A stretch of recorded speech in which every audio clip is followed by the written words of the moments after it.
안녕하세요. 저는 50대 여자입니다. 얼마 전에 제 딸과 약속을 잡은 적이 있었어요. 의대 본과 4학년이라 병원에서 실습을 하고 있는 중이라 저녁에 딸과 밖에서 외식을 하려고 끝나는 시간 맞춰서 병원을 갔던 적이 있었어요. 그런데 그곳에서 전혀 상상하지 못했던 일들이 눈앞에 펼쳐졌습니다. 28년 전에 연을 끊었던 전시모와 마주치게 되는 일이 있었는데 그때 저를 보며 뱉었던 한마디가 전시모에게 엄청난 불행을 안겨주게 되었죠. 그리고 그동안 살면서 잊고 살았던 과거의 일들이 또다시 떠올랐어요. 전시모와 저와의 관계가 시작됐던 28년 전 남편과 이른 나이에 결혼을 했고 젊은 게 재산이라고 없는 형편에 열심히 돈 모으면서 미래를 만들어 나가기 위해 앞만 보며 달렸어요. 그때 당시 남편과 열심히만 하면 행복할 줄 알았는데 그건 저만의 생각이었지 시모는 저에게 상당한 불만을 가지고 있었습니다. 결혼하고 나서 1년의 시간이 지났을 때 시모가 저희 집에 찾아왔어요. 얼굴 표정이 굳어 있었고 저를 무섭게 노려보고 있길래 눈치를 보면서 제가 뭘 잘못한 게 있는지 물어보게 되었습니다. 시모는 기다렸다는 듯 저에게 쏘아붙이기 시작했고 그동안 많이 참았다면서 언제까지 기다리게 할 거냐며 화를 냈습니다. 시모는 하루빨리 아이를 가지길 원하고 있었다는 사실을 1년이 지난 뒤에야 저는 알 수 있었습니다. 아직 젊은 나이였고 자리도 잡히지 않았던 상황이라 아이는 삶이 어느 정도 안정권에 들어섰을 때 가지기로 계획을 하고 있었어요. 남편도 그걸 원했었기 때문에 시모의 불만을 듣게 된 순간 너무 당황스러웠습니다. 최대한 침착하게 시모와 대화로 풀어나가려 했어요. 어머니, 저희 아직 자리도 안 잡혔어요. 좀 더 금전적으로 어느 정도 여유가 생겼을 때 아이 계획을 세우려 했는데 지금 아이를 가지게 되면 이 사람 혼자 일을 해야 되잖아요. 그렇게 되면 여러 가지로 계획이 틀어지게 될 테고 지금의 삶에서 벗어나기 힘들 거예요. 맞벌이 하면 그래도 30살 되기 전에 자리 잡힐 것 같아요. 저희 아직 젊은데 좀 더 기다려주시면 안 될까요? 준비도 없이 무작정 아이를 가진다면 앞으로의 생활이 많이 어려워질 것 같아요. 애는 원래 하루라도 젊은 나이에 가지는 게 제일 좋은 거야. 그때 돼서 아이 가진다고 삶의 여유가 생길 것 같니? 아이 가져도 충분히 맞벌이 할 수 있다. 그건 좀 더 생각해 보는 게 좋겠어요. 엄마가 아이를 원한다고 해서 무조건 맞춰줄 수는 없는 거잖아요. 저희가 세운 계획이 있는데 틀어지면 더 힘들어질 수도 있는 건데 엄마도 그걸 원하는 건 아니죠? 그리고 아이를 원한다고 해서 바로 덜컥 생기는 것도 아니잖아요. 한 푼이라도 더 모아야 하루빨리 아파트로 이사를 갈 수 있는데 엄마가 원하는 대로 아이를 가지게 되면 어느 초년에 아파트로 이사를 갈 수 있겠어요. 최대한 대출 안 받고 가고 싶어요. 지금 당장 손주 안겨드리지 않아도 되잖아요. 엄마는 할머니 소리가 그렇게 빨리 듣고 싶어요? 저희가 결혼한 지 한참 된 것도 아니고 이제 1년 됐어요. 그러니까 하루라도 빨리 아이를 가지라는 거다. 할머니 소리가 어때서? 며느리 혼자 아이 보라는 것도 아니고 내가 옆에서 도와주면 되는 거 아니니? 시모의 억지에 남편과 저는 많이 당황스러웠고 최대한 시모를 설득시키려 했지만 귀를 닫아버리셨는지 전혀 말을 들으려 하지 않았어요. 이 문제로 인해 시모와의 관계는 심각할 정도로 안 좋아졌어요. 남편은 시모의 압박에 못 이겨 어쩔 수 없이 저에게 아이를 가지는 게 좋을 것 같다면서 계획을 변경하려 했어요. 이 문제로 남편과의 부부관계에도 심각한 다툼으로 이어졌고, 싸우는 걸 원하지 않았던 저는 어쩔 수 없이 아이를 우선적으로 가지자는 남편과 시모의 말을 따를 수밖에 없었습니다. 처음 계획과는 전혀 다른 방향으로 흘러가게 되었지만 최대한 좋게 받아들이려 했어요. 그래서 시모가 원하는 대로 아이를 가지려 노력을 했는데 여기에서 또 다른 문제가 터져 버렸습니다. 젊은 나이였던 제가 임신이 되지 않아 산부인과에서 검사까지 받았었는데 몸은 지극히 정상이었습니다. 산부인과 원장은 정신적인 문제와 복합적인 스트레스들이 몸에서 아이를 가질 준비를 하지 않는 것 같다며 최대한 좋은 생각만 하라고 했지만 그게 말처럼 쉬운 문제가 아니었어요. 시모와 남편이 저에게 보내는 지속적인 압박이 너무 큰 부담으로 다가왔었고 그로 인해 저 또한 점점 지치게 되었습니다.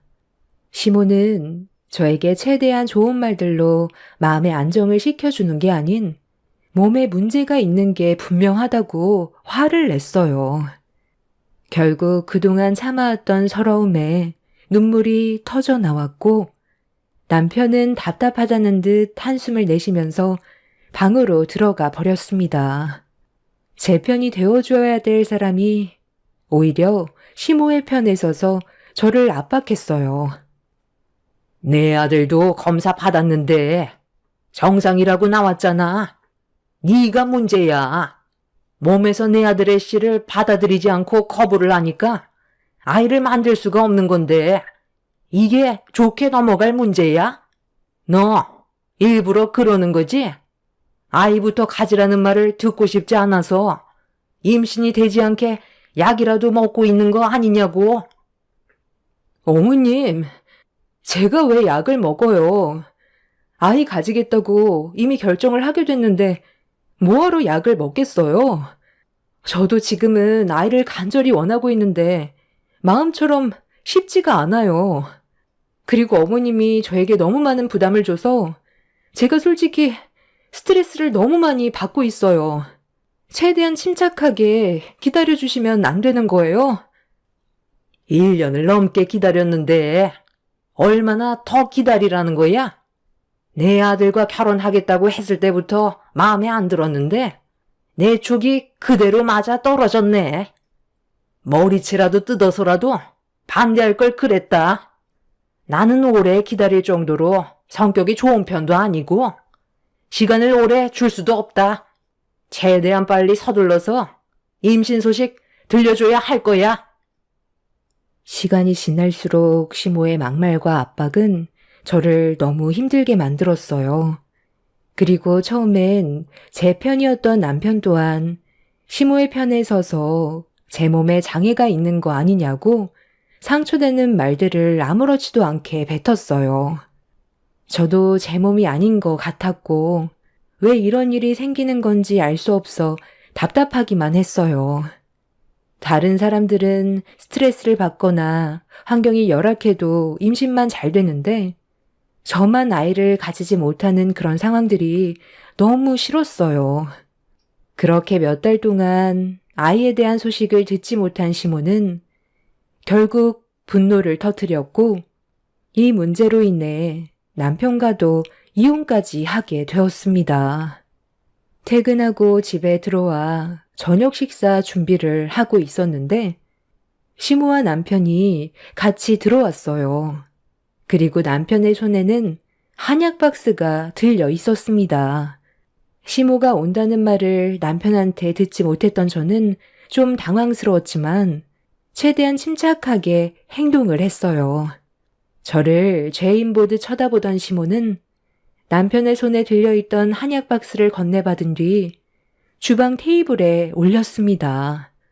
그리고 한약 한 차를 꺼내들어 가위로 뜯더니 바로 들이키라며 제 얼굴을 향해 내밀었어요.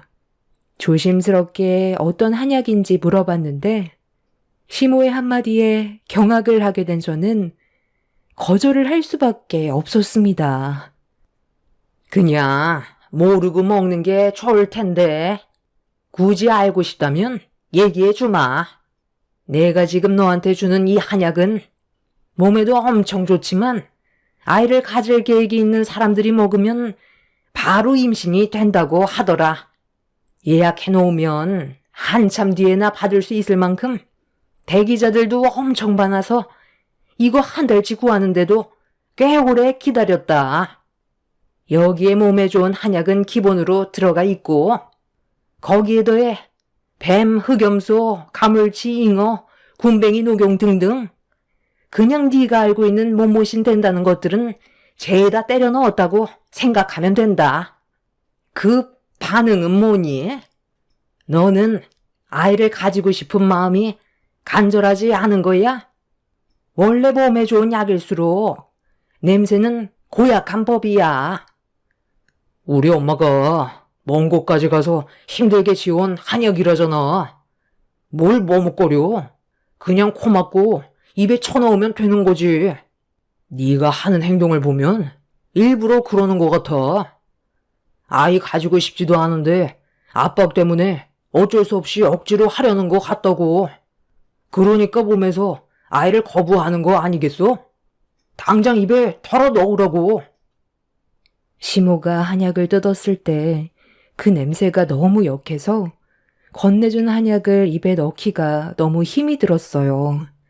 갑자기 찾아와서 앞뒤 가리지 않고 무조건 먹으라는 말을 하는데 왜 이렇게까지 하면서 아이를 가져야 하나 싶더라고요.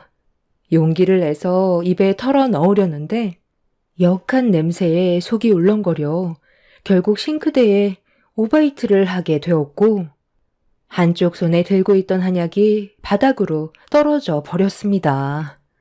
시모는 쏟아져 버린 한약을 보곤 경악하더니 온몸을 부들부들 떨 정도로 분노를 가라앉히지 못했어요. 그리고 화를 억누르지 못한 시모는 남편한테 도와달라면서 저를 꼼짝하지 못하게 몸을 붙잡았고 제 앞에서 한약 한 채를 가위로 뜯더니 강제로 제 입에다 한약을 밀어 넣었습니다. 시모는 거기에서 끝내지 않고 연달아 한약을 뜯어서 제 입에 털어 넣었어요. 발버둥 치면서 온몸에 범벅이 되어버린 한약과 시모와 남편의 충격적인 행동에 정말 이건 아닌 것 같아 저를 붙잡았던 남편을 향해 거침없이 손을 올려 버렸습니다. 시모는 잘한 것도 없는데 자기 아들 얼굴에 손을 올렸다고 제 머리채를 잡아 좌우로 강하게 흔들었어요. 저도 결혼 생활하는 동안 시모에게 참아왔던 불만들이 터져 나오게 되자 정신 나간 여자처럼 난리를 쳤고 시모도 역한 한약 한번 먹어보라며 한약을 뜯어 시모의 입에 밀어 넣어버렸습니다. 본인도 고약한 맛에 경악을 했는지 싱크대를 붙잡고 오바이트를 하기 시작했어요. 사람이 먹을 수 없을 정도의 맛을 강제로 먹으라고 하는 건 고문이나 다름없었습니다. 결국 그날 아수라장이 되어버린 이후 서로가 받은 상처에 더는 함께 살고 싶은 마음도 들지 않아 이혼을 결정하게 되었습니다. 제가 상상했던 결혼 생활과는 전혀 다른 현실에 뒤도 안 돌아보고 이혼 서류에 도장을 찍었어요. 그렇게 제 인생의 첫 결혼 생활은 최악이었고 두 번 다시 마주치고 싶지도 않았어요. 전 남편과 이혼을 하고 나서 몇 년 뒤 제 인생에 또 다른 인연이 찾아왔고 전 남편과는 전혀 반대되는 성격을 가진 사람이었어요.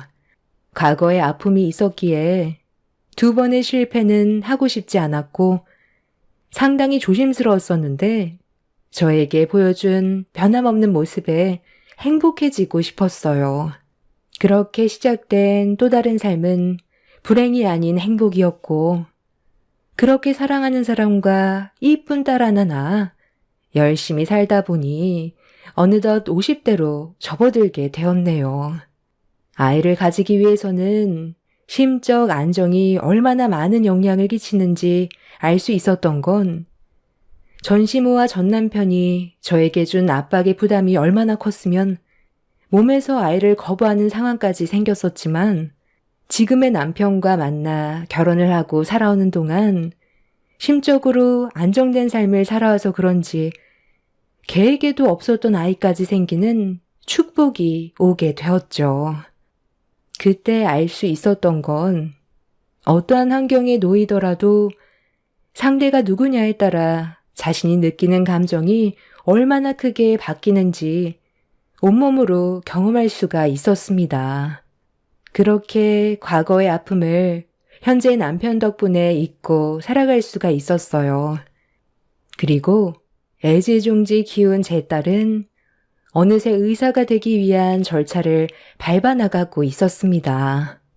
의대 4학년이던 제 딸은 실습 생활을 하고 있었는데 그날은 제 딸과 외식을 하기 위해 저녁에 만나기로 약속이 되어 있는 날이었어요.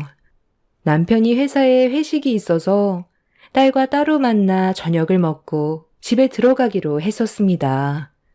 그런데 그날따라 제 딸이 병원에서 실습하는 모습이 보고 싶더라고요. 그래서 마감 시간이 거의 다 되어갈 때쯤 딸에게 허락을 받고 병원 안으로 들어갔어요. 아이를 좋아하던 딸은 소아과 병동에서 일을 하고 있었는데 제가 왔는지도 모르고 정신없이 움직이고 있길래 딸을 부르려고 손짓을 하려는 순간 누군가가 뒤에서 저를 불렀어요. 그 목소리에 생각 없이 고개를 돌렸는데 저와 눈이 마주친 그 사람의 얼굴을 보자마자 온몸이 굳어버렸습니다. 평생 기억하고 싶지 않았던 전시모가 저를 부른 거였어요. 경직이 된 몸으로 아무 말 없이 전시모를 바라보고 있는데 양쪽 품에 쌍둥이 아이를 데리고 있더라고요. 초등학생 정도 되어 보이는 아이들이었는데 저를 빤히 쳐다보고 있던 전시모는 인상을 팍 쓰면서 예전과는 변함없는 신경질적인 모습으로 말을 붙여왔어요. 이게 몇 년 만이냐? 나도 많이 늙었지만 너도 얼굴에 주름이 자글자글 해졌구나. 그런데 애도 못 낳는 게 소아과 병동엔 왜 온 거냐? 여기가 어딘 줄 알아? 내 며느리가 일하는 병원이다. 살다 보니 별일 다 있네. 이런 곳에서 너를 만나게 될 거라곤 정말 상상조차 하지 못했었는데 이런 거 보면 세상 참 좁단 말이야. 그러게요. 이런 곳에서 당신을 만나게 될 줄 누가 알았겠어요. 의사 며느리의 쌍둥이 아들 손주까지 보셔서 기분 좋으세요? 그런데 당신이 말한 그 의사 며느리는 뭐가 부족해서 당신 집안 며느리로 들어갔대요? 과거에 어떤 사람이었는지 전혀 알지 못하고 결혼했나 봐요. 두 모자가 어떤 사람들인지 알게 되면 집안이 한바탕 난리가 날 텐데 이왕 온 거 어떤 며느리인지 얼굴 한번 보고 가는 것도 나쁘지 않을 것 같네요. 당신들이 나한테 어떻게 했는지 전부 다 말해줘도 괜찮은 거죠? 그동안 살면서 이런 상황 상상 안 해본 건 아닌데 막상 현실로 다가오니까 기분 참 묘하네요. 제가 당했던 만큼 돌려받아야 하지 않겠어요? 너까지 게 나를 건들 수 있을 거라 생각하니? 나도 눈 감기 전에 너를 다시 만나게 된다면 가만두지 않을 작정이었거든. 너랑 내 아들이 이혼하고 나서 내 아들은 한참 뒤에나 재혼할 수 있었다. 여자 만나는 족족 차이고 결혼이 코앞이었는데도 갑자기 파혼을 당하는 어이없고 황당한 일들이 얼마나 많았는지 알아? 이게 다 첫 단추를 잘못 끼워서 그러는 건데 내가 널 가만두고 싶겠니? 여긴 왜 왔냐고 물어보잖아. 너랑 닮은 아이는 주변에 보이지 않는 것 같은데 혹시 건물 청소하니? 그러지 않고서야 네가 여기 있을 이유 전혀 없잖아. 우리 며느리 병원에서 얼쩡거리지 말고 볼일 끝났으면 그만 나가라. 저도 이 병원에 볼 일이 있어서 왔거든요. 그렇게 원하는 손주 봐서 상당히 기분 좋겠어요. 의사 며느리 뒀으면 집안이 꽤 성공했나 봐요. 아니면 며느리라는 사람이 눈이 삔 건가? 어떻게 이런 집안과 한 식구가 될 수 있는지 정말 신기하네요. 아마 그 며느리도 의사이긴 하지만 제정신은 아닐 것 같네요. 뭐라고? 지금 말이면 단 줄 알아? 내가 지금 우리 손주들 있어서 참고 있는데 말 조심해라. 여긴 우리 며느리가 일하는 병원이라고. 엄마, 왔어요? 그런데 무슨 일 있어요? 갑자기 밖이 시끄럽길래 놀라서 나와봤어요. 저분이랑 아는 사이예요? 저분 이 병원에서 일하는 소아과 담당 의사 시어머니 되시는 분이에요. 그런데 왜 얼굴을 붉히고 있는 거예요? 저희 엄마가 무슨 잘못을 했나요? 너무 무섭게 노려보셔서요. 이유를 알 수 있을까요? 방금 뭐라고 그랬어? 엄마? 그쪽이 딸이라고? 아니 그럼 내 아들과 이혼하고 다른 남자 만나서 결혼을 했다는 거잖아. 이렇게 큰 딸이 있었어? 이거 봐봐. 내 이럴 줄 알았다니까. 그때 일부러 아이를 안 가진 거지? 이 정도 컸으면 내 아들과 이혼하고 얼마 안 있다가 재혼했다는 건데 바로 임신을 했다는 거네. 네, 바로 임신이 되더라고요. 그때 저에게 얼마나 많은 상처를 줬으면 아이를 가지지 못했겠어요. 그런데 지금 생각해보면 그때 당신 집안의 아이가 제 뱃속에서 태어나지 않았다는 게 너무 감사한 일이더라고요. 하마터면 평생 족쇄처럼 불행이 따라다닐 뻔했는데 아이를 안 가져서 이혼까지 할 수 있었잖아요. 저는 지금도 그때 그런 상황들이 정말 하늘이 도와준 것 같아요. 덕분에 이렇게 이쁜 제 딸이 생겼고 곧 의사가 될 수 있거든요. 지금 너무 많은 축복을 받아서 행복한 삶을 살고 있는데 당신의 인생은 의사 며느리 뒀으면서 얼굴에 불만이 가득하네요. 지금 살고 있는 삶이 만족스럽지 않나 봐요. 제 말이 끝나자마자 전시모는 제 딸이 보는 앞에서 저한테 발길질을 했어요. 전시모의 발길질에 넘어지게 되자 놀란 제 딸은 뭐 하는 짓이냐고 병원에서 소리를 질렀고 담당 의사부터 시작해서 간호사들까지 병동 대기실에 서 있는 저와 시모를 번갈아 보며 쳐다보고 있었습니다. 그리고 그 사이 누군가 시모에게 말을 걸었어요. 어머님. 갑자기 무슨 일이세요? 저기요. 그쪽이 뭔데 지금 우리 어머님한테 큰 소리 치는 거죠? 여기 병원인 거 알면 조용히 좀 하셔야죠. 내가 예전에 전 며느리에 대해서 한번 얘기했었지? 아이를 가지지 못하는 장애를 가진 며느리가 우리 집안을 속이고 들어왔었던 거 말했었잖아. 그럼 저 아줌마가 어머님이 말씀하신 전 며느리였던 사람이에요? 딱 봐도 빈곤해 보이네요. 저런 몸으로 어떻게 아이를 가질 수 있었겠어요? 어머님은 저런 여자를 며느리로 들일 생각을 하셨어요? 그래도 천만다행인 건 그때 아이를 가졌어도 문제가 됐었겠어요. 그렇게 되면 저를 만날 수 없었을 거잖아요. 가진 것도 없어 보이는데 평생 가난에 쪼들려 살았을 건데 그런 불행을 안 겪은 것만도 천만다행인 거죠. 어머님은 의사 며느리 두셨잖아요. 그냥 상대 마세요, 어머님. 일과 윤 교수님? 아, 이분은 저희 엄마세요. 저 실습 끝나고 집으로 가기 전엔 저녁 먹고 들어가려고 잠깐 대기실 앞에서 기다리고 계셨던 거예요. 그리고 저희 엄마에 대해 무슨 말을 들었는지 모르겠지만 방금 한 말은 좀 심한 것 같은데요? 누구 때문에 저희 엄마가 상처를 받았는데요?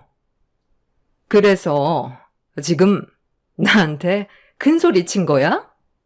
본과 실습생 주제에 감히 교수인 나한테 목소리를 높여? 너 레지던트 생활 종치고 싶니?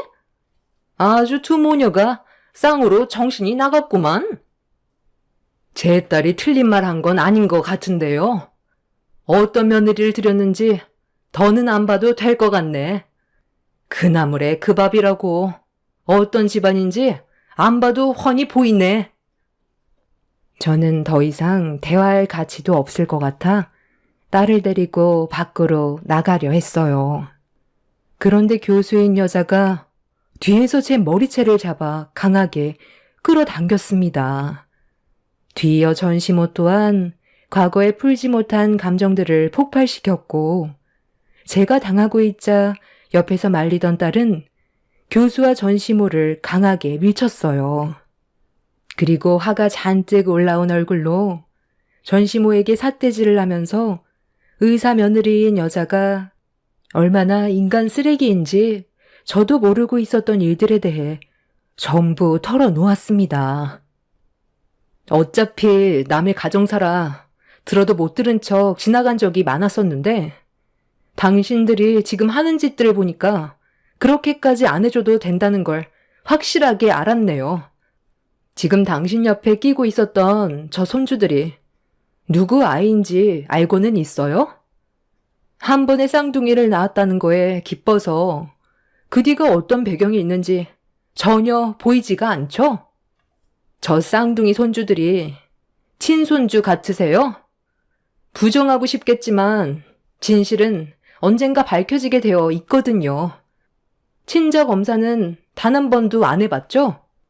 의사인 며느리가 다른 남자의 아이를 가졌다는 걸 생각해 본 적은 없었을 테니 당연히 친자라고 생각했었겠죠. 그런데 이거 어쩌죠? 당신 옆에 끼고 있는 그 손주들 피 한 방울 안 섞인 남의 자식인데 당신 앞에서만 착한 척하는 며느리지 당신 집안들 몰래 광적으로 유흥에 미쳐있는 사람이라고요. 며칠 전에도 저희 실습생 동기들과 같이 밖에서 술 한잔하고 있었는데 옆에 끼고 있던 남자가 그쪽 아드님이 아닌 다른 사람이던데요? 이미 저희 동기들 사이에선 벌써 소문이 자자해요. 증거물들을 흘리고 다닐 정도로 이 남자 저 남자 막 만나고 다니는 교수라고 유명한데 그거 모르고 있었죠? 제 핸드폰에 찍혀있는 사진에도 매번 바뀌는 남자들의 모습이 전부 담겨 있어요. 제가 저번에 제일 마지막에 병원 정리하고 나가려는데 그때 화장실에서 무슨 말을 들었는지 알아요? 쌍둥이 아이들이 누구 아이인지 확실치 않아서 그쪽 아드님의 유전자와 검사를 해봤는데 불일치로 나왔다면서 누가 친아빠인지 찾아야 할지 아니면 그냥 이대로 살아야 할지 고민 중이라고 누군가와 통화를 진지하게 하던데 이런 사실 전혀 모르고 있었죠? 그날 걱정하면서 병원 밖으로 나갈 때도 다른 남자 차에 올라타는 거 제 두 눈으로 똑똑히 봤거든요. 제 딸이 충격적인 말을 꺼내자마자 전시모의 며느리는 입담을 나며 제 딸의 뺨에 손을 올렸어요. 저도 살면서 단 한 번도 딸의 얼굴에 손을 댄 적이 없었는데 잘못도 없는 제 딸이 뺨을 맞게 되자 저는 눈이 돌아버려 그 여자의 얼굴을 사정없이 올려 붙였어요. 그리고 옆에 있던 다른 실습생들 또한 제 딸의 편에 서서 전시모의 의사 며느리가 얼마나 인생을 막 살았는지에 대해 증거물을 전부 보여줬고 품에 안고 병원으로 들어왔던 쌍둥이 손주들이 자기 친손주가 아니라는 사실과 전 남편 몰래 바람을 피우고 있었다는 걸 알게 되자 그 자리에 털썩 주저앉았습니다. 딱 봐도 의사인 그 여자는 40대 중후반에 손주들은 초등학생 정도 되어 보였는데 전 남편은 저와 같은 50대이니 당연히 남자로 안 보였겠죠. 의사 타이틀을 가지고 있으니 얼마나 많은 남자들이 달라붙었겠어요. 그걸 마다하지 않고 전부 받아들였다가 이런 일이 생기게 된 거였고 이 사실을 전 남편 또한 전혀 모르고 있는 듯 보였습니다. 그런데 전시모가 갑자기 저와 단둘이 할 말이 있다면서 비상계단으로 끌고 갔어요. 저는 전시모의 팔을 뿌리치면서 뭐하는 짓이냐고 소리를 지르자 제 앞에서 무릎을 꿇었습니다. 그래, 너니까 그냥 솔직하게 말하마. 내 손주들 피 한 방울 안 섞였다는 거 나는 이미 알고 있었다. 나도 얼마 전에 안 사실이라 지금 속이 말이 아니야. 그런데도 지금까지 모른 척하면서 살아왔었어. 왜 그랬는지 알아? 내 아들이 또다시 상처받는 걸 원하지 않았기 때문이야. 나도 마음 같아선 저 며느리 머리채 쥐어뜯고 싶었는데 내 아들이 쌍둥이 손주들을 보고 얼마나 행복해하는지 모른다. 벌써 10년 넘게 키웠는데 지금 친자가 아니었다는 걸 알게 된다면 내 아들은 정상적인 삶으로 다시는 돌아가지 못할 거야. 지금 사업도 정말 잘 되고 있는데 이 사실을 알게 된다면 모든 게 무너져 내리게 될 거라고. 이렇게 부탁할게. 과거의 일들부터 해서 좀 전에 너한테 했던 짓들 전부 사과하마. 우리 며느리가 손 올린 것부터 해서 금전적인 보상 다 해줄 테니까 너만 입 다물면 아무 일 없을 거다. 제발 그렇게 해줄 수 있는 거지? 그러니까 처음부터 그냥 알아도 모른 척 지나갔으면 되는 일이었는데 괜히 저희 가족을 건드려서 왜 일을 이렇게 크게 만들어요? 그쪽 집안이 어떻게 되든 저는 상관없잖아요? 제가 지금 가장 화가 나는 건 내 딸에게도 상처를 줬다는 거예요. 내 딸이 받은 상처와 내가 그동안 받았던 상처 무릎 꿇고 빌면서 애원을 해도 받아줄 수 없을 것 같네요. 금전적인 보상이면 뭐든 다 해결이 되는 줄 아나 본데 나는 당신들 집안 전체가 무너지는 걸 내 두 눈으로 똑똑히 봐야 그동안 받았던 상처들이 쓸려 내려갈 것 같거든요. 그리고 잘못된 건 당연히 바로잡아야 하지 않겠어요? 이거 놓으세요. 제 발목 잡고 애원해도 소용없다니까요. 저는 눈 감아달라고 사정하며 애원하는 전시모를 뿌리친 뒤 제 딸을 데리고 병원을 빠져나왔어요. 그리고 그날 이후 제 딸의 동기들이 가지고 있던 증거물들을 한꺼번에 지압해 전 남편이 일하는 곳을 알아내서 등기로 붙이기 위해 준비를 해놓은 상태입니다. 보내기만 하면 끝인데 며칠 전에 전시모가 제 딸에게 연락해 저와 만나게 해달라고 사정을 했어요. 한 번만 눈 감아달라며 폭풍 같은 눈물을 쏟아내었습니다. 저희 집에까지 찾아와 손이 발이 되도록 빌었습니다. 그리고 입막음용으로 돈봉투까지 내밀었네요.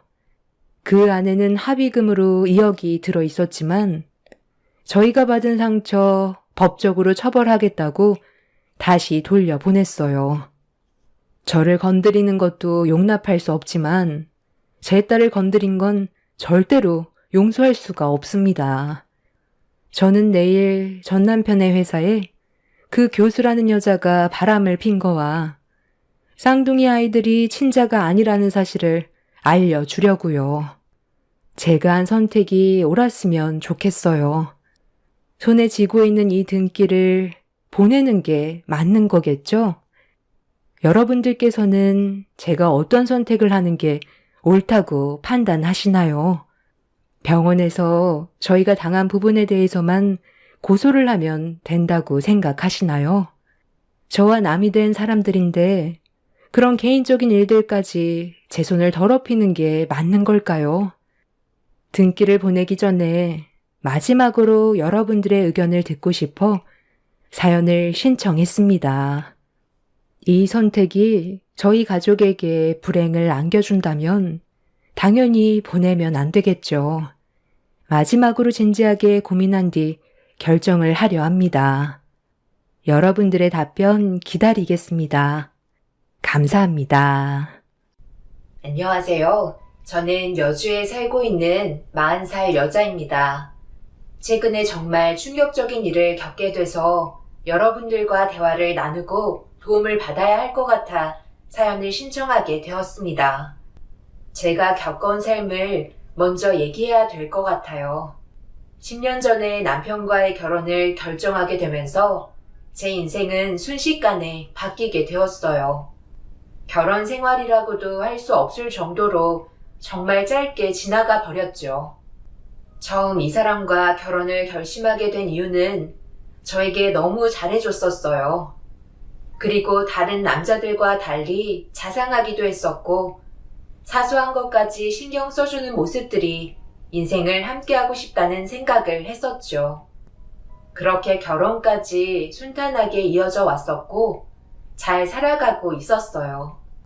그런데 결혼 이후 조금씩 문제가 생기기 시작했죠. 이 사람은 결혼 전과 후가 너무나도 달랐어요.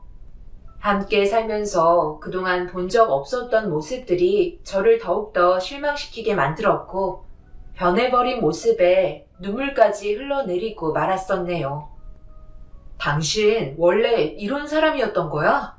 우리 결혼한 지 얼마 되지도 않았는데 늦은 새벽 시간까지 뭐 하다 온 건데? 다 알고 있으니까 솔직하게 얘기하는 게 좋을 거야. 어떻게 나한테는 그런 곳에 간 적 한 번도 없다고 하더니 친구들이랑 잠깐 얼굴 보고 술 한잔 한다고 들어간 곳이 남자들 여자들 다 모여서 노는 곳이야? 나는 집에서 당신 오기만을 못 빠지게 기다리고 있는데 정작 당신은 그곳에서 처음 본 여자랑 춤이나 추고 있어? 세상을 혼자 다 가진 것 같은 표정을 하고 있었다며. 당신이 그걸 어떻게 알았어? 정말 오래간만에 갔던 거야. 언제 갔는지 기억도 안 날 정도로 오래됐다니까. 친구들이 옛날 생각도 나고 해서 분위기나 즐기자고 하도 부탁하길래 어쩔 수 없이 끌려 들어갔던 것뿐이야.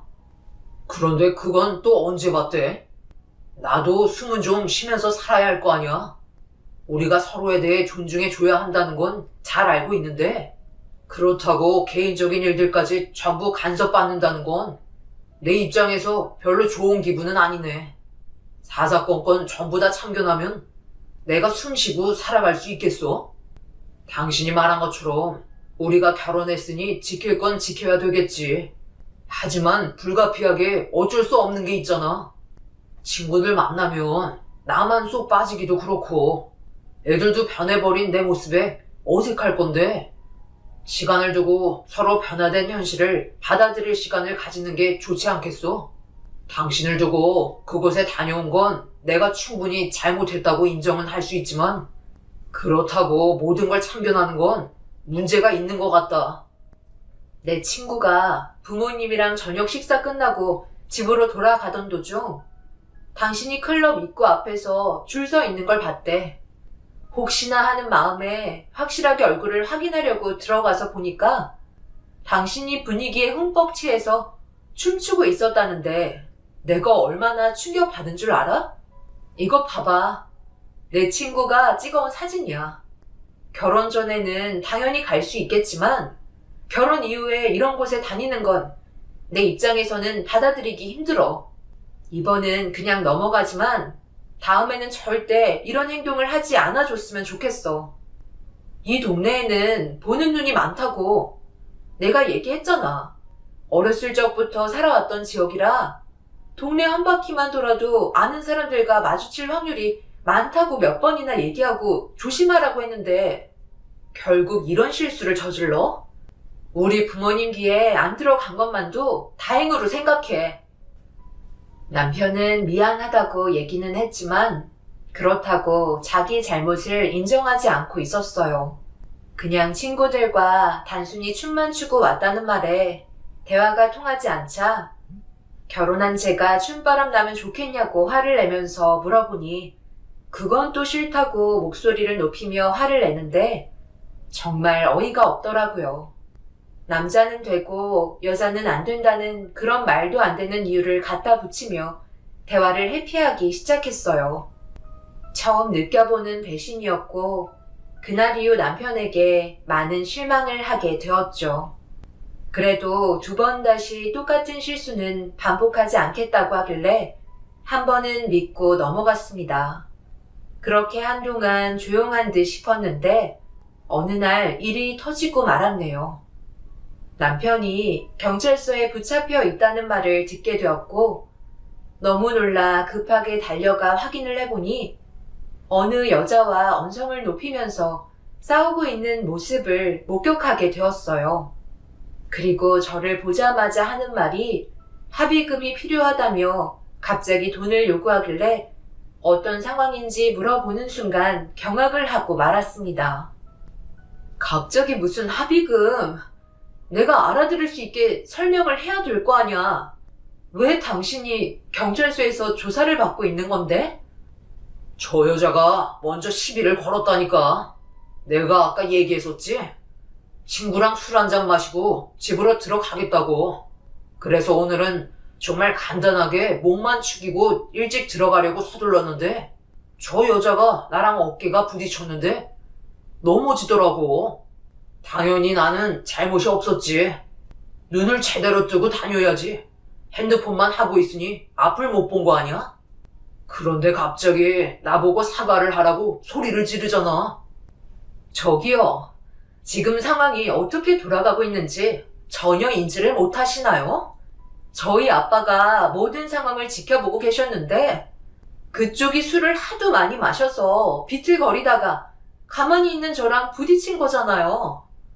멀리에서 걸어오고 계신 아빠가 이 상황을 목격하시고 달려오신 다음 넘어진 저를 일으켜주시고 그쪽한테 한 소리 하니까 뭐라고 하셨어요? 아무 잘못 없는 저희가 시비 건다고 몸싸움을 걸었잖아요. 그래서 제가 너무 화가 나 큰 소리 한번 쳤는데 아빠가 중간에서 더 큰 일이 생기지 않게 하려고 넘어지면서 깨진 핸드폰 값만 달라고 했는데 저희 보고 사기꾼 집안이라고 했잖아요. 그러더니 갑자기 저희 아빠 얼굴에 주먹을 날려놓고선 아무 잘못이 없다고요? 술을 먹으려면 곱게 먹어야죠.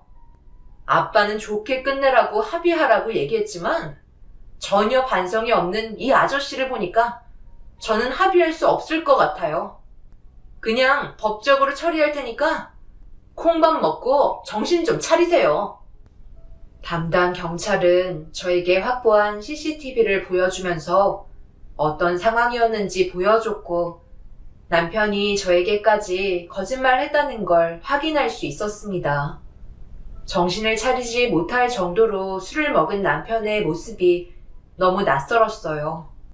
연애할 때는 술을 좋아하지 않는다며 한 잔도 안 마시던 사람이 양파 껍질 벗기듯 계속해서 달라지는 모습을 보게 되니 점점 더 실망을 하게 되었고 앞으로의 인생을 어떻게 함께 살아가야 할지 너무 막막했었어요.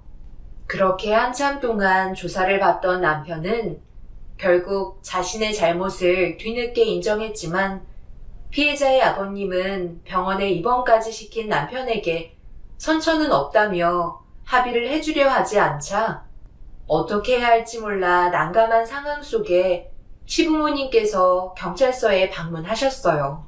사색이 되신 얼굴로 갑자기 제 손을 잡으시더니 눈물을 흘리면서 미안하다는 말부터 꺼내셨네요. 세아가 많이 놀랐지?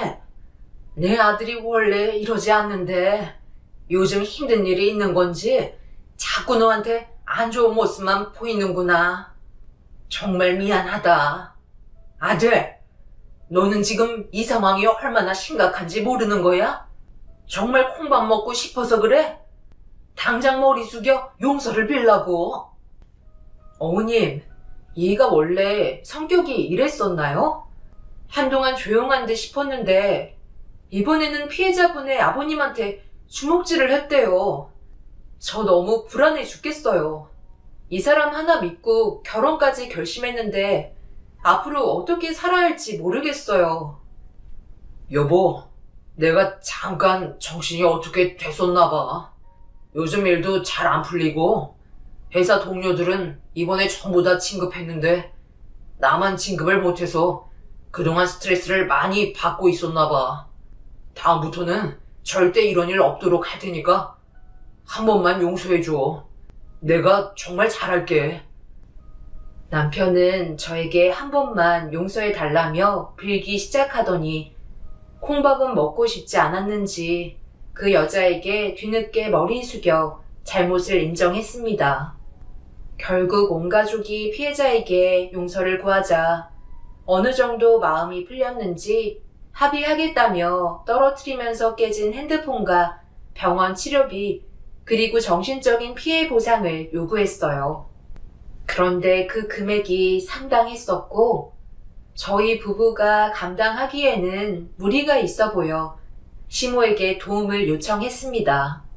그런데 돈이 한 푼도 없다고 하길래 난감한 상황이 발생이 되었죠. 피해자는 2천만 원을 요구하고 있었고 저희 부부는 없이 시작했었기 때문에 그 금액을 맞추기에는 무리가 있었어요. 피해자는 추가적인 후유증에 대한 부분까지 생각하고 있었어요. 당장 해결을 해야 되는 상황 속에 돈이 없다는 시부모님의 말에 당황스럽기만 했었죠. 그런데 남편이 한마디 하더군요. 장인어른한테 도와달라고 하면 안 돼?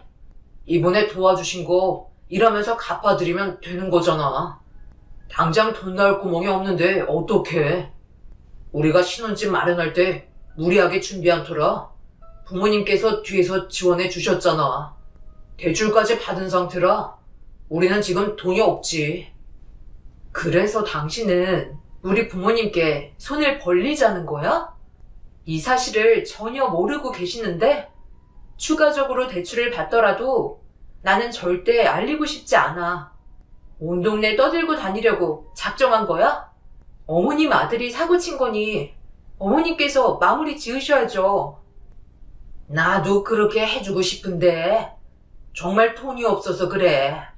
너도 잘 알잖아. 입에 풀칠하는 것도 어려운데 어떻게 그 많은 돈을 당장 준비할 수 있겠어? 일단 우리 아들부터 살리고 보자. 나중에 천천히 갚아나가면 되는 거잖아.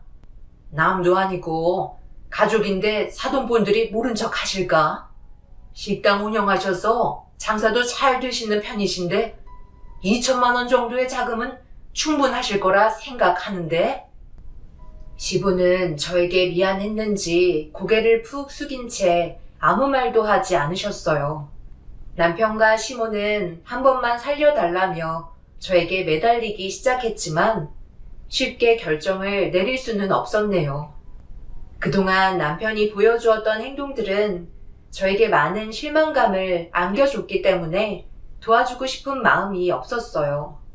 그런데 문제는 제 몸에 변화가 있었고 후회하고 있는 남편이 그래도 옆에 있어줘야 할 것 같아 어쩔 수 없이 부모님께 연락을 하고 말았습니다. 이 소식을 듣게 되신 저희 부모님께서 경찰서로 찾아와 주셨고 남편의 모든 행동을 듣게 되었어요. 엄마는 저를 밖으로 끌고 가더니 어떻게 하면 좋을지 의논하기 시작했어요. 부모님께도 아직 얘기하지 못한 상황을 경찰서에서 풀어놓게 되었고 결국 한숨을 쉬면서 남편이 정신 차리길 바란다며 당장 경찰서로 들어가게 되었습니다. 그리고 부모님께서 남편이 사고친 부분에 대해 합의를 해주시고 말았네요. 엄마는 제가 임신만 하지 않았으면 당장이 결혼, 하투낼 생각을 가지고 계셨지만 제 몸에 남편의 아이가 있다는 말에 어쩔 수 없이 도와주시게 된 거였어요. 그리고 경찰서에서 제가 임신했다는 사실을 시부모님과 남편이 알게 되면서 난리가 나게 되었고, 남편은 기뻐 날뛰며 앞으로 정말 잘하겠다는 약속을 양가 집안의 부모님이 보는 앞에서 큰 소리를 쳤어요. 그렇게 모든 상황이 정리가 되고 남편은 좋은 모습을 보여주기 위해 끊임없이 노력했고, 임신하는 기간 동안 저와 뱃속에 있는 아이만 신경 써 주었어요. 그런데 임신 6개월 정도 되었을 때 갑자기 남편이 화를 내면서 집으로 들어왔고 냉장고에 있던 술을 들이켜며 무언가에 분노한 듯 속을 끓고 있길래 무슨 일인지 물어보자마자 남편의 불만이 터져 나왔네요. 친구들은 죄다 좋은 차에 좋은 집에 살고 있는데 나는 일반 직장에서 월급만 받으면서 대출금 갚는데도 빠듯해서 겨우 입에 풀칠하며 살고 있는 나와 너무 비교가 되잖아. 불과 몇 년 전까지만 해도 나랑 비슷했었는데 갑자기 차이가 확 벌어지니까 내가 얼마나 화가 나겠어? 그래서 내가 무슨 일 하냐고 물어봤거든. 글쎄 친구들이 나만 쏙 빼놓고 지들끼리 사업을 하고 있더라고. 30년 넘게 알고 지낸 친구들이었는데 그때 얼마나 큰 배신감이 느껴졌었는지 알아? 당신도 내 입장이면 화 안 나겠어? 나는 왜 빼고 지들끼리 사업을 준비했는지 물어보니까 결론이 뭐였는 줄 알아? 내가 돈이 없어서 물어볼 수가 없었대. 친구들은 사업 준비를 하기 위해서 열심히 돈을 모은 뒤에 철저하게 계획을 했었겠지. 몇 년 전부터 시작한 거면 꽤 오래된 건데 그걸 왜 당신이랑 비교를 하는 거야? 그런 거 나는 바라지도 않으니까 지금 이대로 조용하게 사는 것만도 만족하니까 쓸데없는 생각하지 마. 내 말 끝까지 들어봐. 그래서 나까지 들어갈 수 있는 자리는 없냐고 물어봤거든. 그러자 친구들이 요즘 일이 너무 바빠서 사람들을 모집하려고 생각하고 있었는데 아무래도 제일 가까운 사람들과 하는 게 좋을 것 같아 나를 부르려고 고민을 하고 있었다는 거야. 그런데 이게 예전부터 친구들이 기반을 닦아놓은 거라 인원을 충당하다 보면 모든 정보가 공개되어 버리는 상황이다 보니 보안이 생명이기 때문에 혹시 모를 일을 대비해 보증금으로 1억을 받겠다는 거야. 아무 사고 없이 2년간 일을 잘해오면 다시 돌려주겠다는데 내가 마다할 이유가 없잖아. 한두 번 봐온 친구들도 아닌데 이번에 우리도 인생 역전 한번 해봐야지. 1억이 누구 집 개 이름이야? 우리한테 지금 그 돈이 어디 있어? 대출비 갚는 것도 허덕이고 있는데 부모님한테 빌린 합의금 2천만 원 아직 한 푼도 못 갚은 거 당신도 알지? 나는 외제차, 좋은 집 다 필요 없으니까 그냥 조용히 좀 살자. 부탁할게. 이미 남편의 머릿속에는 친구분들과 동업하고 싶다는 생각으로 가득 차 있었어요. 제 말은 아예 들으려 하지 않았죠. 그리고 며칠 뒤 예상했던 대로 남편은 제 말을 어기고 저희 부모님 식당을 찾아가게 되었네요. 저한테는 한마디 상의도 없이 혼자서 결정 내린 부분에 대해 화가 머리끝까지 차올랐어요. 급하게 택시를 타고 부모님 식당에 도착하자 저를 발견한 엄마가 급하게 밖으로 나오시더니 어떤 상황인지 물어보시길래 남편과 대화했던 내용들을 말씀드리며 대화를 이어나갔습니다. 엄마가 어떻게 돌아가고 있는지 파악을 한 뒤에 아빠를 따로 부르셨어요. 그 사이 제가 식당에 도착한 걸 확인한 남편은 정말 좋은 기회라 어쩔 수 없었다며 성공하고 싶어서 내린 결정이라고 이해해달라는 변명을 늘어놓았습니다. 제가 분명 부모님 식당에 찾아가지 말고 손 벌릴 생각 조금도 하지 말라고 얘기했었는데 저를 아예 무시하는 행동에 더 이상 참을 수 없었네요. 그냥 우리 이혼하자. 당신이랑 나랑은 전혀 맞지 않는 것 같아. 내가 생각 없이 행동하지 말라고 얘기하지 않았어? 왜 이렇게 극단적으로 생각하는 거야? 나는 집안의 가장이야. 당연히 성공할 수 있는 기회가 찾아온다면 잡아야 되는 거라고. 곧 있으면 태어날 아이한테 좋은 아빠가 되어주고 싶어서 결정을 내린 건데 왜 이렇게 나를 이해해주지 못하는 거야? 더 이상 듣고 싶지 않아. 당신은 항상 그래왔어.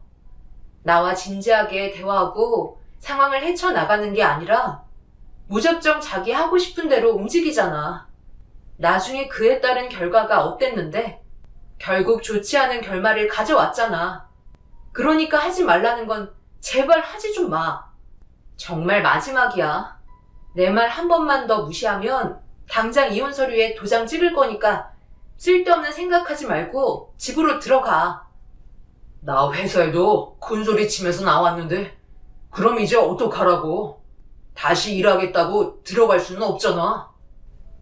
남편은 저에게 한마디 상의도 없이 회사까지 그만둔 상태였고 부모님께서 대화를 끝내고 식당으로 들어오시자마자 퇴사까지 한 상태라며 무릎을 꿇었고 한 번만 기회를 달라며 부모님께 사정을 하고 있었어요.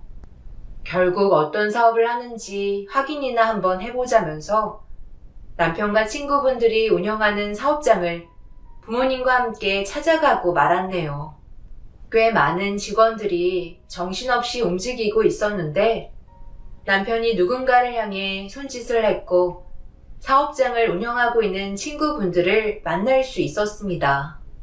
그리고 그중 한 분이 너무 시끄럽고 정신없는 곳에서 대화하기 어려울 것 같다며 근처 카페로 저희를 안내했어요. 그리고 진지하게 일적인 얘기를 아빠와 이어나가기 시작했고 친구분들은 남편이 잘할 수 있을 거라며 좋은 말을 아끼지 않았습니다. 아빠는 워낙 신중하신 분이시라 확실하지 않으면 움직이지 않는 편이신데 친구분들한테 믿음이 갔는지 남편이 동업할 수 있게 금전적으로 도움을 주겠다는 말을 꺼내셨어요. 저는 부모님의 도움 받는 걸 원하지 않았기 때문에 절대적으로 반대를 했었지만 아빠는 사위를 믿는다며 기회를 주셨습니다. 그렇게 동업을 하기 위해 보증금으로 1억을 친구분들께 건네주며 계약서까지 전부 그 자리에서 작성을 하게 되었네요. 2년 동안 동업을 하면서 문제를 일으키지 않는다면 1억은 다시 되돌려받는 조건에 서명을 하게 되었고 남편은 다음 날부터 친구분들과 함께 사업에 뛰어들고 말았어요. 이왕 하기로 한 거 앞으로 일이 잘 풀리길 바랬고 남편이 제발 저희 부모님께 한 번이라도 인정을 받길 간절히 원했었어요. 그런데 몇 주 뒤에 큰일이 터지고 말았습니다. 아빠는 식당을 더 키우고 싶은 마음에 좋은 위치에 식당을 세우려고 꽤 많은 돈을 투자한 게 충격적이게도 사기를 당했다는 사실을 뒤늦게 알게 되었고 경찰에게 도움을 요청했지만 이미 해외로 도주한 이력이 있어 당장은 범인을 잡기에 어려움이 있다는 말을 듣게 되면서 아빠는 급격한 혈압 상승으로 인해 뇌출혈이 오고 말았습니다. 그동안 쌓여왔던 노력들이 한순간에 무너지는 불행을 겪어야만 했습니다. 남아있는 거라곤 살고 계신 집 하나밖에 없던 터라 도움을 받아야만 했고 남편도 이런 사실에 안타까워하며 모두가 병실로 모이게 되었어요. 그런데 남편의 안색이 별로 좋지 않았어요. 도와달라는 말에 적극적인 모습을 보이지 않았고 시부모님 또한 껄끄러운 표정을 보이고 계셨죠. 어려운 상황일 때는 저희한테 빈대처럼 붙어선 떨어지지 않더니 정작 저희가 도움이 필요할 때는 가족이 아닌 남처럼 대하는 태도에 너무 어이가 없었고 화가 치밀어 올랐어요. 그날 저는 엄청 큰 배신을 당한 느낌이었네요. 저희 아빠가 뇌출혈로 언제 깨어나실지도 모른다는데 병원비 좀 도와달라는 게 잘못됐나요? 그동안 도움받으신 건 생각 안 하세요? 그래, 나도 잘 알지. 그런데 지금 우리 아들이 얼마나 중요한 시기인지 너도 모르는 거 아니잖아. 이제 막 일 시작했는데 갑자기 이런 일이 터지면 우리도 얼마나 난감하겠니? 도와줄 수 있다면 당연히 베풀겠지만 사정이 좋지 않은 거 알고 있잖아. 무슨 생각하는지 충분히 알고 있는데 그렇다고 사정을 봐달라고 얘기할 수는 없어. 내 이미지가 얼마나 중요한지 알잖아. 보증금 1억을 다시 돌려달라는 게 말이 된다고 생각해? 사기친 놈을 언제 잡을지도 모르는데 내가 그 돈을 왜 돌려달라고 말을 해야 되냐고. 돈이 급하게 필요하면 장모님께서 살고 계신 집을 처분하시면 되는 거잖아.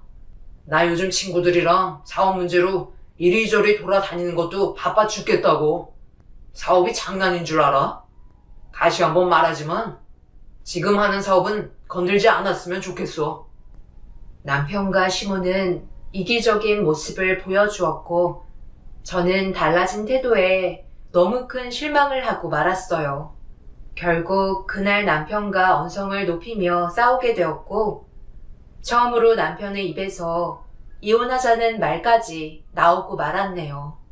아빠의 건강에 문제가 생겼고 상황이 많이 안 좋아서 도움을 받아야 된다고 사정을 한 건데 정작 남편은 저희 가족을 걱정해 주기는커녕 이혼하자는 말을 입 밖으로 꺼내었어요. 그동안 참고 참았던 터라 결국 남편이 이혼하자는 말에 도장 찍자고 반박하게 되었고 출산을 2주 앞둔 저는 설마 했던 이혼을 하고 말았습니다. 남편을 용서하고 싶지 않아 사업장을 찾아가 1억을 달라고 얘기하려 했는데 거기에서 충격적인 말을 듣고 말았어요. 정신없이 바쁘게 일하시던 분들이 남편과 친구분들을 전혀 알지 못하고 있었고 사장님은 따로 계셨습니다. 저희가 처음 방문했을 때 직원들은 회사 관계자의 가족분들이거나 일적으로 내방한 손님으로 알고 있던 거였어요. 그래서 남편에게 전화를 하니 핸드폰은 꺼져 있더라고요. 뭔가 느낌이 좋지 않아 시댁에도 찾아가 봤지만 문은 굳게 닫혀 있었고 결국 엄청난 충격에 진통이 오게 되면서 주민분의 도움으로 남편 없이 홀로 출산을 하게 되었네요. 이 소식을 듣곤 뒤늦게 엄마가 찾아오셨어요. 아무래도 남편에게 사기를 당한 것 같다고 얘기하자 그 자리에서 털썩 주저앉아 끝내 오열을 하고 마셨습니다. 그동안 믿고 함께 살아왔던 남편이 사기꾼이었다는 게 너무 큰 충격이었고 친구들과 함께 계획해서 돈을 갈취하려 했다는 거에 온몸에서 소름이 돋고 말았습니다. 그런데 문제는 여기에서 끝나지 않았어요. 제가 경찰에 신고했을 때 이미 남편과 시댁 식구들은 해외로 도주한 상태였는데 아빠에게 사기를 쳤던 사람들도 남편과 같은 해외 지역으로 도주했다는 걸 알게 되면서 모두가 한패일 수 있다는 경찰의 말을 들을 수 있었습니다. 저희는 하루빨리 그 사람들이 잡히길 원했지만 해외로 도주한 범인들을 잡기에는 쉽지 않았어요. 다행히 아빠는 조금씩 회복을 하셨고 몸에 큰 문제 없이 일상으로 돌아오실 수 있었습니다. 그리고 저희는 다시 밑바닥부터 시작했고 세상 밖으로 나온 제 딸은 어느덧 8살이 되었습니다. 남편은 범행을 저지르고 해외로 도주한 증거들이 명확했었기 때문에 법적으로 이혼 절차를 밟아 남남이 될 수 있었고 경찰에게 좋은 소식만 전해 듣길 간절히 바라고 있었습니다. 하지만 8년이나 지나는 세월 동안 아무런 단서도 없이 묵묵히 기다리는 시간은 저희 가족에게 너무나도 가혹했어요. 그런데 오랜 기다림 끝에 간절히 바라던 범인이 공항에 도착했다는 경찰의 소식을 들을 수 있었습니다. 저희 가족은 급하게 경찰서로 출발했고 경찰분들의 안내를 받아 체포가 된 남편의 얼굴을 8년 만에 확인할 수가 있었어요. 갑자기 한국으로 돌아온 남편의 행동을 이해할 수 없었지만 순순히 잡히게 된 남편이 2주간의 격리를 끝낸 뒤 조사를 받는 동안 저희 가족이 기다린 2주는 너무나도 길게 느껴졌어요. 그리고 그토록 바라던 남편과의 대화를 나눌 수 있는 시간이 오게 되었고 한참 동안 조사가 끝난 남편과 얼굴을 마주하게 되자 분노가 치밀어 올라 남편의 멱살을 잡으면서 그동안 얼마나 힘들게 살아왔는지 아냐며 이성을 잃은 상태로 난리를 치고 말았습니다.